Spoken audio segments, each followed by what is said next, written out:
Halo Bapak Ibu, saudara-saudari sekalian. Bersama saya lagi Chandra Teja dari channel Kristen Ngakunya. Channel yang membahas kekristenan yang murni, terbebas dari klinik dan pemahaman yang melenceng. Bagi Anda yang belum subscribe channel saya, silakan subscribe channel saya. Tekan loncengnya agar Anda dapat notifikasi setiap kali saya mengupload video-video saya. Oke, pada kesempatan kali ini saya akan membahas sebuah topik yang tentunya menarik lagi ya, yaitu bagaimana seharusnya seorang hamba Tuhan atau pemberita firman ya, itu mendapatkan upahnya. Oke? Kalau kita lihat di Alkitab sudah dikatakan bahwa seorang pemberita firman, penginjil, whatever lah namanya, pendeta lah namanya gitu ya, berhak mendapatkan upahnya dari pekerjaan yang dilakukannya. Oke deh, kita langsung aja ngomong. Kalau dia menjalankan atau mengelola lah sebut saja sebuah gereja, tentu dia harus mendapatkan upah dari pekerjaannya sebagai pendeta. Kalau nggak dia makan apa kan? Haruslah, pastilah.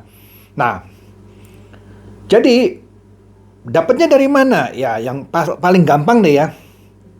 Kalau dia sebagai gembala sidang dan menjalankan sebuah gereja, tentu dari kolekte dari jemaat-jemaatnya. Ya. Nah, di situ dia berhak untuk menggunakan kolekte itu sebagai upahnya. Pertanyaannya, berhaknya atas seberapa banyak gitu kan? Alkitab tidak mengatur. Ya, berapa banyak dari kolektor itu untuk si pendeta ini, atau sebut saja si gembala sidang karena dia misalnya single fighter sendirian gitu ya. Dan juga kalau berkembang ada pendeta yang membantu dia dan seterusnya. Berapa banyak dari kolektor ini? Alkitab tidak mengaturnya.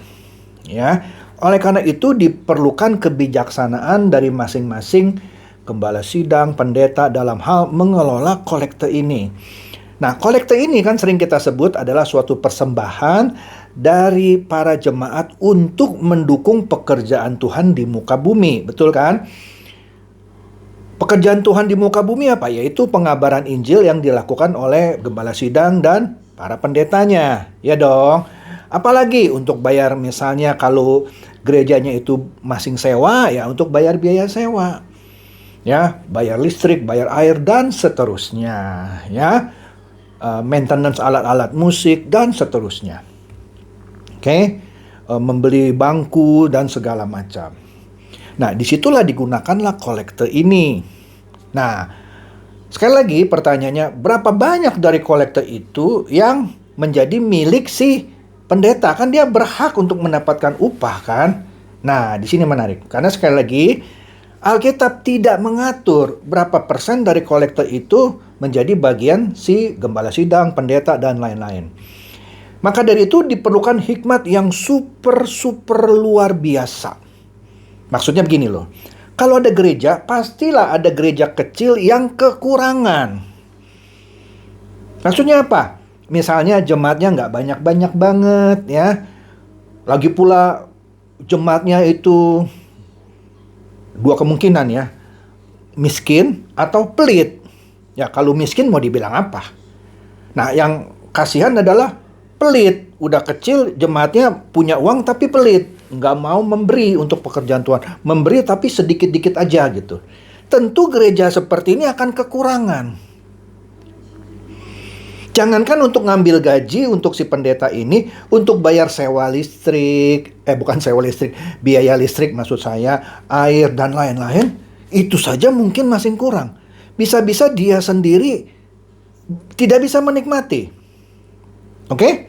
Nah, Rasul Paulus pernah memberikan contoh yang baik. Ketika dia mengabarkan Injil, dia juga menggunakan uang yang hasil bisnisnya. Oh, Rasul Paulus ada bisnis? Ada. Dia juga tukang tenda, ya, yang menyewakan tenda. Nggak tahu ya, Anda baca Alkitab ya. Jadi dia mendapatkan penghasilan dari pekerjaannya sebagai tukang tenda. Jadi kalau ada yang nanya lagi, Pak Pendeta boleh nggak berbisnis? Udahlah, nggak usah ditanya. Saya jawab, boleh. Apalagi kalau bisnisnya itu dipakai untuk menunjang pekerjaannya, ya, memberitakan firman. Wah, luar biasa. Nah, maka dari itu tidak heran kalau ada beberapa gereja kecil yang pendetanya itu karena kekurangan. Saya tahu ada pendeta ya, karena dia kekurangan dia harus ngojek gitu, nge-grab gitu. Bener itu ada. Atau dia buka warung gitu, ya, untuk menunjang pekerjaannya. Wah, ini luar biasa. Kalau ada pendeta seperti ini, dan saya tahu ada, ya, wah itu luar biasa. Jadi dia tidak menggunakan pelayanannya untuk memperkaya diri. Orang uang kolektornya aja kurang gitu, ya dia berusaha dengan cara tadi buka warung, nge-grab, ngojek, dan lain-lain. Oke? Jadi jangan tanya lagi ya, Pak, pendeta boleh berbisnis nggak? Boleh, apalagi kalau dia memang salah satunya untuk menunjang pemberitaan firman-Nya. Orang kurang kok kolektornya. Oke? Kalau kolektornya cukup pun dia berbisnis boleh nggak? Boleh aja. Selama bisnisnya benar, kenapa pusing Anda? Ya? Kecuali gerejanya sudah besar banget, dia punya bisnis, oke lah bisnisnya kasih anaknya ya untuk kerjakan sehingga dia konsentrasi di gerejanya yang besar. Oke? Gampang kan? Oke. Jangan bilang lagi ya pendeta tidak boleh berbisnis. Karena bodoh banget kalau bilang pendeta tidak boleh berbisnis. Rasul Paulus sudah mencontohkan, boleh. Nah, sekarang pertanyaannya bagaimana jika kolektor yang terkumpul itu jauh lebih besar dari kebutuhan rumah tangga gereja? Sudah bisa bayar sewa, bayar listrik, bayar air, dan lain-lain, dan masih berkelebihan banyak. Nah, disinilah dibutuhkan hikmat. Apa? Misalnya ya, gerejanya lumayan besar deh, kolektor dan segala macam dipotong untuk sewa rukonya, bayar listrik dan segala macam, masih lebih, ini contoh aja ya, masih lebih 100 juta. Ini kita ambil contoh saja. Pertanyaannya, boleh nggak yang 100 juta itu diambil semuanya sama si pendeta ini? Atau gembala sidang ini dan dibagi-bagi ke pendetanya. Sekali lagi, Alkitab tidak mengaturnya. Tetapi di sini dibutuhkan hikmat. Berapa yang dia boleh ambil gitu ya. Dia tentukan sendiri. Ada aturannya Pak? Enggak ada. Tapi sekali lagi dibutuhkan hikmat. Maksudnya begini, janganlah kolektor itu digunakan untuk memperkaya diri. Wih, ada 100 juta. Wah, pakailah beli mobil baru ya setelah beberapa bulan gitu ya. Padahal masih ada jemaat-jemaatnya yang miskin gitu ya. Ya ambillah berapa gitu ya. Tapi selebihnya itu benar-benar digunakan untuk pekerjaan Tuhan. Apa? Kan tadi saya katakan ya, sudah bayar listrik dan segala macam, masih ada lebih 100 juta. Oke lah, dia ambil berapalah. Ambil saja yang pantas. Kira-kira, nah ini yang susah karena Alkitab tidak mengatur. Kita sebut deh. Karena dia tinggal di kota besar seperti Jakarta, dia punya istri tapi belum punya anak. Cukup nggak 20 juta? Cukup. Kalau mau jujur, lebih dari cukup, belum punya anak. Oke lah, dia ambil lah 20 juta, yang penting cukup. Oh, saya belum punya kendaraan, oke lah ambil lebih lah buat beli motor. Nggak apa-apa, memang kan itu harus untuk menunjang pekerjaannya. Tapi jangan dipakai misalnya, kumpulin nanti aku mau beli Mercy gitu ya. Memang sih, sekali lagi Alkitab tidak mengatur. Tapi di sini dituntut kebijaksanaan dari sang gembala sidang atau pendeta yang menerima uang itu. Sekali lagi bukan untuk memperkaya diri. Kelebihannya untuk apa? Ya dia pakai untuk pekerjaan-pekerjaan, misalnya membantu orang-orang miskin di sekitarnya, ya, membantu janda, anak yatim dan segala macam yang seperti Tuhan pernah ajarkan. Ya, jangan sampai uang berlebih, ada jemaat yang susah tidak diperhatikan. Nah, itu juga menjadi tugas gereja. Itu adalah pekerjaan yang Tuhan mau kita, apalagi pendeta, itu lakukan. Itulah yang dimaksud menunjang pekerjaan Tuhan. Sehingga kalau ada kelebihan itu dipakai untuk urusan diakonia. Oke? Nah, ini lanjut lagi nih yang urusan yang sensitif. Pak, kalau gerejanya kecil, kan tekor nih Pak. Udah berusaha, masih tekor. Nah, inilah yang kadang-kadang suka dimanfaatkan oleh pendeta.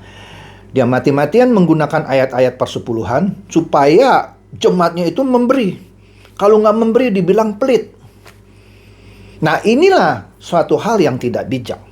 Sekali lagi ya, saya selalu bilang saya tidak melarang orang memberikan 10% dari penghasilannya ke gereja. Oh, bagus banget, itu untuk menunjang pekerjaan Tuhan.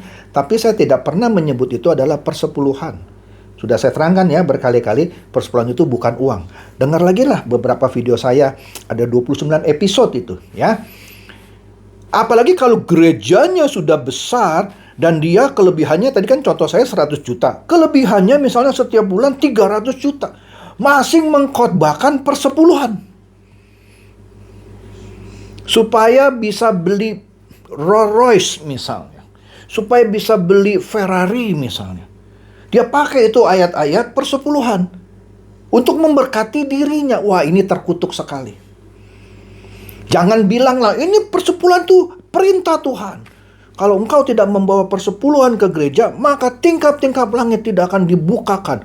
Rezekimu seret, bocor terus. Nah, itu udah sering saya dengar lah. Nah, inilah pendeta-pendeta yang sudah punya penghasilan dari kolekte gitu ya, yang juga dipakai untuk dirinya sendiri, diperkaya lagi dengan persepuluhan. Nah, ini benar-benar sesat. Sesat. Padahal tanpa dia mengkhotbahkan persepuluhan yang juga sudah tidak relevan untuk umat perjanjian baru, dia sudah berlimpah. Dan dia sudah berlimpah tidak juga mendukung pelayanan misi ke daerah, diakonia, membantu janda. Bahkan janda-janda ya, yang sudah miskin masing dikhotbahkan persepuluhan. Anak-anak sekolah minggu yang dapat uang jajan gitu ya dari orang tuanya, dikhotbahkan persepuluhan. Astaga. Nah, ini dia. Ini dia. Nah, jadi sekali lagi kalau Anda tanya, pendeta itu atau gembala sidang itu penghasilannya seharusnya gimana sih, Pak? Sekali lagi Alkitab tidak mengatur, tetapi bijaksanalah. Mintalah hikmat Tuhan bagaimana mengelola uang yang sudah dipercayakan Tuhan ya untuk pekerjaannya. Ya oke, ambil untuk gaji Anda berapa. Kemudian untuk pelayanan, diakonia dan lain-lain berapa gitu. Jangan semuanya ditumpuk untuk bikin apartemen, untuk beli Mercy ya. Ya kalau Anda misalnya nih ya, uang kolekte ada, nggak usah ngomong persepuluhan dah, gereja Anda besar, setiap bulan ada 500 juta. Kemudian oke deh Anda menetapkan gaji ini contoh ya 100 juta karena Anda punya anak 3 ya, perlu biaya besar, oke deh. Kemudian dari 100 juta Anda tabung gitu ya, Anda tabung ya, tuh Anda beli mobil yang cukup bagus, is oke lah. Tapi kalau semua uang kolekte ya kebanyakan Anda pakai untuk beli Mercy gitu ya, sedangkan pelayanan tidak Anda pikirkan untuk misi ke daerah, mendukung orang susah gitu ya. Wah, Anda sesat banget itu. Itu Anda artinya menggunakan profesi Anda sebagai pendeta untuk memperkaya diri. Tuhan tidak suka. Betul, memang sekali lagi Alkitab tidak mengatur berapa persen dari kolektor yang harus dipakai.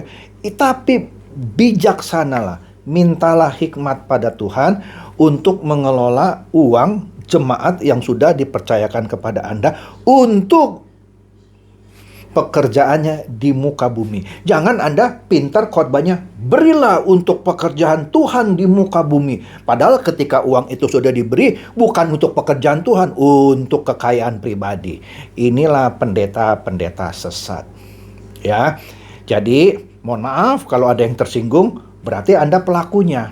Ya, tidak usah tersinggung lah kalau Anda benar-benar